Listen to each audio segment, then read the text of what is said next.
So here's the big question. How do you sell heavy-duty parts in a digital world? That's the question, and this is the place where you're going to find the answers. My name is Jamie Irvin, and we are live in 5, 4, 3, 2, 1. Welcome to another edition of Jamie Irvin Live. So happy to be live with you again today. I'm back from Las Vegas. Last week, got to do my first live stream on location. We were at the Apex show. It was a great show. Thank you for all the people that tuned into that live stream. I really appreciate it. Back in studio today and continuing the conversation about how to sell heavy-duty parts in a digital world. Today, we are going to talk about introducing your company on your homepage and getting your website to perform better. But before we do that, I just wanted to mention that this live stream is sponsored by the Heavy Duty Parts Report, our weekly podcast. If you haven't had a chance, go check it out, heavydutypartsreport.com. Also, with all of our lives, I would love to have you participate. So if you want to make a comment or ask a question, I will do what I can to incorporate you into this live stream. So over the last few weeks, with the exception of our live stream on location in Las Vegas last week, but over the last few weeks, we've been talking about building a website for a heavy duty parts company. We've been talking about things that I see a lot of companies do that are not the best, that don't work the best. We've talked about some of the best practices. We started off with the top menu, the navigation bar. You can go back and check that one out. Then we went into the hero section, and then we talked about product categories, and then we talked about the problem that you solve. This week, we're going to talk about introducing your company. And one of the things that I see a lot of people do is they talk about their own company and their own products, features, and benefits way too soon and almost exclusively without really giving people the context of the problems that are solved by those features and benefits and what the customer gets out of doing business with that company and why that company should do business with with them instead of their competition. And a lot of heavy duty parts companies, they just kind of really get hyper focused on just the products, and they don't give people all that other information that is so critical to getting prospects to turn into customers and customers to turn into repeat customers. So let's just go ahead here, and we're just going to remove this branding here, and then I'm going to share my screen because I want to show you the website we've been building through the last few weeks. So here it is on the screen here. I'm just going to make that a little bigger. So as you can see in our top menu, just do a quick review for you. We have a menu that gives all the pertinent information that a person needs to do business. We have our primary call to action, the buy parts button just over there in the far right of the top menu. This correlates with the buy parts button in the hero section, telling people what the company does and what the customer gets out of doing business with this company. You can see that here in what they call the H1 and H2 headlines of the hero section. We've got a nice image of smiling customers that represent the type of customers this company does business with. And of course, this is my ABC parts company I use as an example when I'm teaching.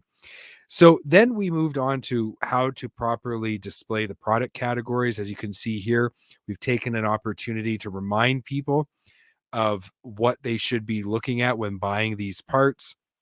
We've given them this highly visual selection of different product categories and another call to action where they can expand that and see all the products. Now, this is where most websites stop. There might be some promotional stuff, some flyers or something like that, and then it's the bottom of the homepage, and that's where it stops. But as you've been watching, you've seen that there's more that needs to be shared on the homepage to really help people understand why they should do business with this company. So last week, or I guess 2 weeks ago, we talked about the problem that the company solves. People don't buy products. They buy solutions to problems. So you've got to articulate what the problem that you solve are.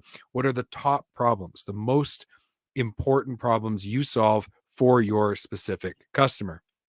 So as you can see, we did this, and you can go back through our live streams and watch all of those individually.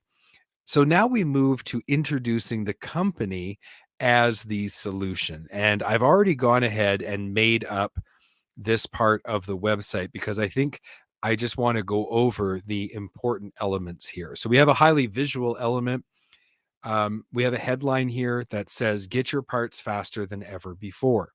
So again, this doesn't say ABC Parts Company or we've been in business for 45 years or anything like that. We don't just, even though we're introducing the company as the solution, we're doing so in the context of the problem that is being solved. So if you remember up above here, you've got a job to do. You can't afford to have your truck or trailer down because you're waiting on parts, right? And then we put in some feelings. You shouldn't have to wait for an hour on the phone to order parts. This is frustrating. You can't call to find where your parts will be delivered, losing visibility of the parts, chase core credits and returns. These are all common problems that this company has addressed. And here is that, a promise that they're going to make the whole process easy. So when you go into introducing the company as the solution, you want to cover all of that, right? So here's a paragraph. We get it. Unscheduled downtime. Again, we're acknowledging the customer and the problem that the customer has. Unscheduled downtime caused by waiting on parts is unacceptable. ABC Parts Company. This is the introduction of this company as the solution. Has a unique system that make sure you never lose visibility of your parts. So what we're doing here is we're introducing the company as the solution, and we're telling the person why they should do business with this company instead of the competition. Because with the competition, you often lose visibility of your parts orders. But with this company, you never lose visibility of your parts from the moment that you order until we deliver them. So again, now there's a promise. So we're introducing the company. We're saying, look, we understand your problem. We sell parts, but we have a system and a solution to the challenge of waiting on parts and the associated high cost of unscheduled downtime.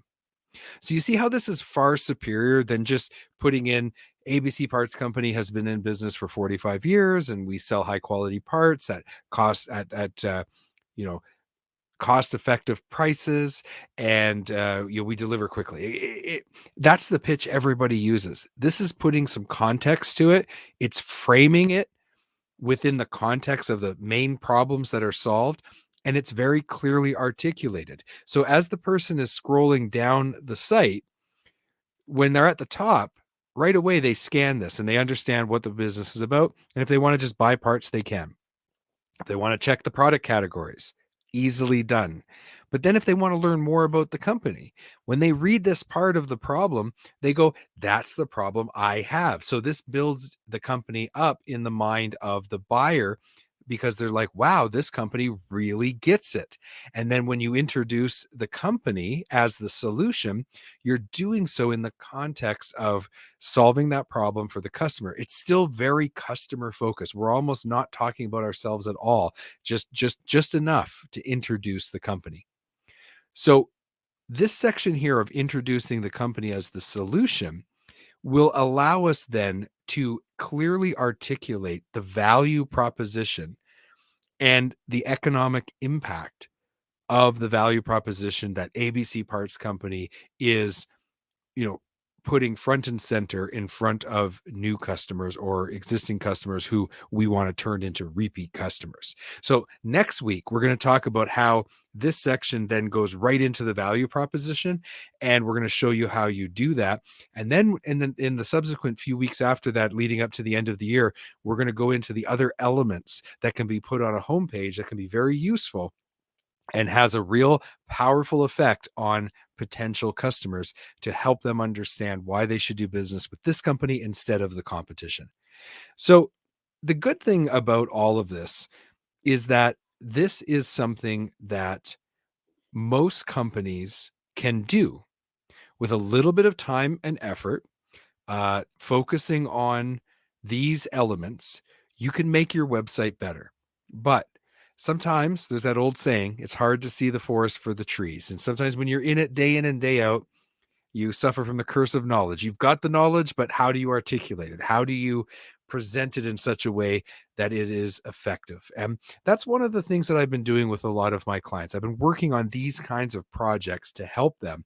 And so if you would like to work with me and get my assistance on all of this, if you'd like to get help with your website, with your marketing, with your sales, if you want to look at your value proposition and your pitch and how to make that better, go to heavydutypartsreport.com/consulting.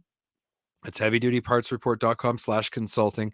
And you'll learn more about what I do for clients, the problems that I solve, the solution that's there. We're going to have the plan for you on exactly what steps you need to take to be able to solve these problems and to make your marketing and sales programs be more effective to help you sell more heavy duty parts in this digital world. So head over to heavydutypartsreport.com/consulting. I look forward to having that first meeting with you and discussing your specific situation. Next week, we'll talk about that value proposition. And in the meantime, head over to heavydutypartsreport.com. That'll land on the landing page of my podcast, and you can look at our most recent episodes. We had a fascinating discussion with IHS Markit, all about predicting inventory needs by region. Some really good stuff there. So go check that out. We'll talk to you very soon. Thank you so much for tuning in to this live stream on November 11th, 2021. We'll talk to you next week. Bye-bye. Oh, I was just going to leave.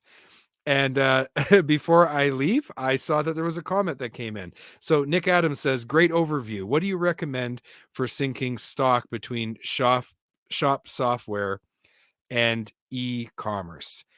What do you recommend for syncing stock between shop software and e-commerce? That is a very, very good question. And that really comes down to a couple things. So what shop management software are you using? What ERP have you been using? Are those two integrated? What e-commerce platform are you on?